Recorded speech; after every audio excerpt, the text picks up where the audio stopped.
আমজনতার দল। প্রিয় বাংলাদেশের জনগণ, গণমাধ্যমের দায়িত্বশীল প্রতিনিধি, বাংলাদেশ সরকারের দায়িত্বশীল ও অপরাপর রাজনৈতিক দলসমূহ আপনাদের দৃষ্টি আকর্ষণ করছি। বিগত কয়েকদিন যাবৎ আপনারা দেখছেন মসজিদে রাজনৈতিক কর্মী সম্মেলন, রাজনৈতিক দলের উদ্যোগে কোনো ধর্মীয় আমলের প্রতিযোগিতা, মসজিদের মেম্বার থেকে দলীয় বক্তব্য প্রচারকে কেন্দ্র করে নানা সংঘাতের সৃষ্টি হচ্ছে। আর সংঘাত থেকে রক্তাক্ত হচ্ছে আল্লাহর ঘর মসজিদ। মসজিদ কেন্দ্রিক রাজনৈতিক উদ্দেশ্য প্রণোদিত আমল বা কর্মসূচির ফলে মুসল্লিদের মাঝে সৃষ্ট এমন রাজনৈতিক দ্বন্দ্ব মসজিদে ইবাদতের পরিবেশ নষ্ট করছে।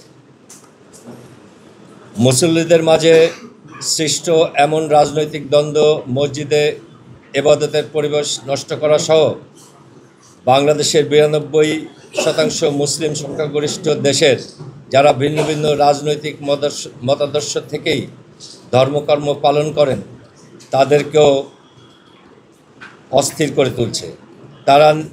জনগণ তার নিজ নিজ দলের অবস্থান থেকেই আল্লাহর প্রতি আনুগত্য করে নামাজ পড়েন, মসজিদে সবাই মিলিত হন।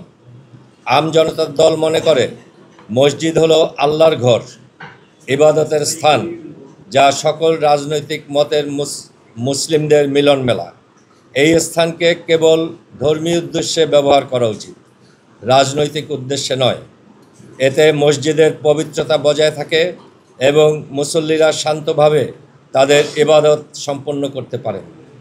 ধর্মীয় স্থানকে রাজনীতিমুক্ত রাখলে সমাজের বিভিন্ন স্তরের মানুষের মধ্যে সম্প্রীতি বৃদ্ধি পায়। যখন ধর্মীয় স্থান রাজনৈতিক কর্মকাণ্ডের কেন্দ্র হয় তখন বিভেদ ও সংঘাতের ঝুঁকি বাড়ে। আমরা বিশ্বাস করি যে ধর্মীয় স্থানকে রাজনীতির প্রভাবমুক্ত রাখার মাধ্যমে আমরা একটি ঐক্যবদ্ধ এবং সহনশীল সমাজ গঠন করতে পারি। আমরা সুনির্দিষ্টভাবে সরকারকে মসজিদে রাজনৈতিক বা দলীয় উদ্যোগে কর্মসূচি নিষিদ্ধ করার আহ্বান জানাচ্ছি।